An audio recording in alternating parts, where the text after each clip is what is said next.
सब दोस्त दिल जे मोहब्बत सां दुरूद शरीफ। अल्लाहुम्मा सल्लि अला सय्यदना व मौलाना मुहम्मदिन फी अव्वल कलामिना। अल्लाहुम्मा सल्लि अला सय्यदना व मौलाना मुहम्मदिन फी औसत कलामिना। अल्लाहुम्मा सल्लि अला सय्यदना व मौलाना मुहम्मदिन फी आखिर कलामिना।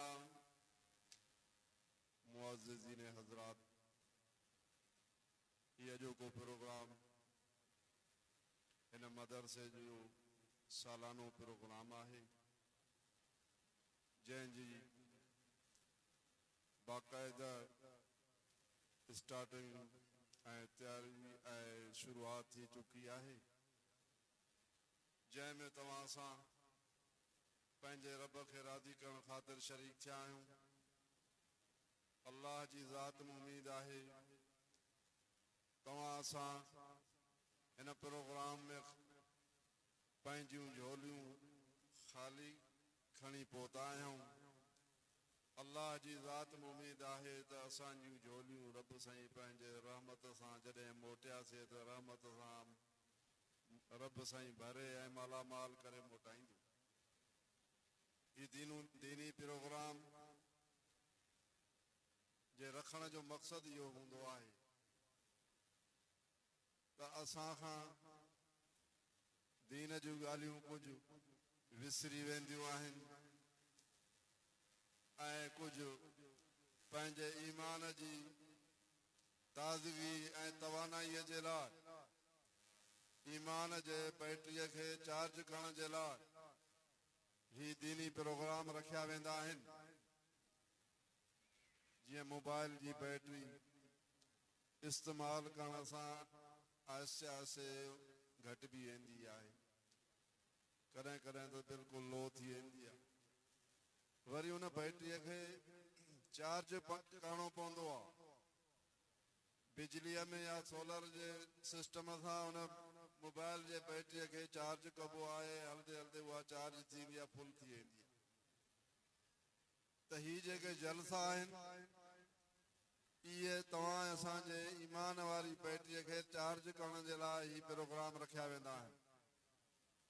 जेकॾहिं असांजे ईमाननि में का कमी आई आहे, असांजे अमाल में जेकॾहिं कमी आई आहे त उन अमाल खे दुरुस्त करण जे लाइ ऐं पंहिंजे ईमान खे वधाइण जे लाइ ही प्रोग्राम जलसनि जा रखिया वेंदा आहिनि।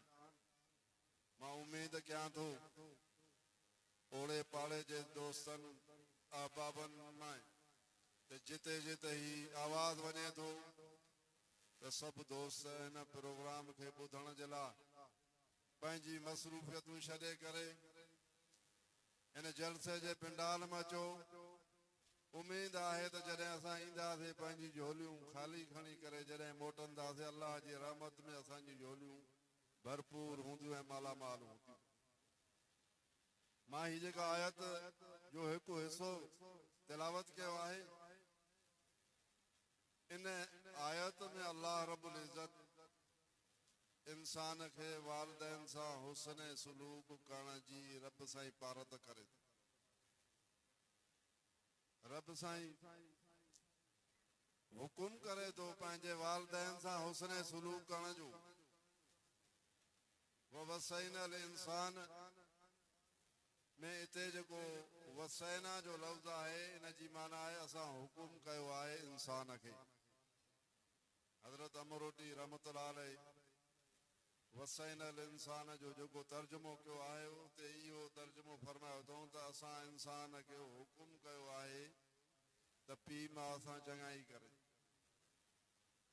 पीउ माउ ऐं वालिदैन इंसान जे हिन दुनिया जे जहान में ॾेखारण वारा, ही जान ॾेखारण वारा ऐं जहान में अचण जो ज़रियो वालिदैन आहिनि। अल्लाह खां पोइ, अल्लाह ऐं अल्लाह जे रसूल खां पोइ जेकॾहिं हक़ आहे इंसान जे मथां उहो वालिदैन जो हक़ आहे। अल्लाह ऐं अल्लाह जे रसूल खां पोइ इंसान जे मथां जेको हक़ आहे उहो वालिदैन जो हक़ आहे। वालिदैन सां सुहिणे सलूक करण जो रब साईं हुकुम कयो आहे। जीअं नमाज़ जो हुकुम आहे, रोज़े जो हुकुम आहे, हज जो हुकुम आहे, ज़कात जो हुकुम आहे, त अहिड़ी तरह वालिदैन सां हुस्न सलूक करण, वालिदैन सां सुहिणो बर्ताव करण ऐं उन्हनि जी ख़िदमत करण, इहो बि रब जो हुकुम आहे त पंहिंजी वालिदैन जी ख़िदमत कयो। ऐं फरमाई वला तकुल लहुमा उफ़्यूं वला तनहरुमा, वालिदैन खे ॿियो कुझु त न चओ पर उफ़ बि न चओ, बल्कि उन्हनि खे जी जी चयो, उन्हनि जी ख़िदमत कयो तव्हांजी तबियत जे मुताबिक़। जेकॾहिं का बि ॻाल्हि नथा कनि, तव्हांखे नागवार लॻे थी, तॾहिं बि सबुरु करे वालिदैन जे हर हुकुम खे लबैक चवणो आहे, जी जी चवणो आहे। इहो अलाह जो हुकुम आहे। अलाह जो हुकुम जी अॼुकल्ह असां पासदारी नथा कयूं, तॾहिं असां परेशान। अलाह जे हुकुम जी पासदारी न करण जे करे, वालिदैन जी ख़िदमत न करण जे करे, तॾहिं माण्हू परेशान।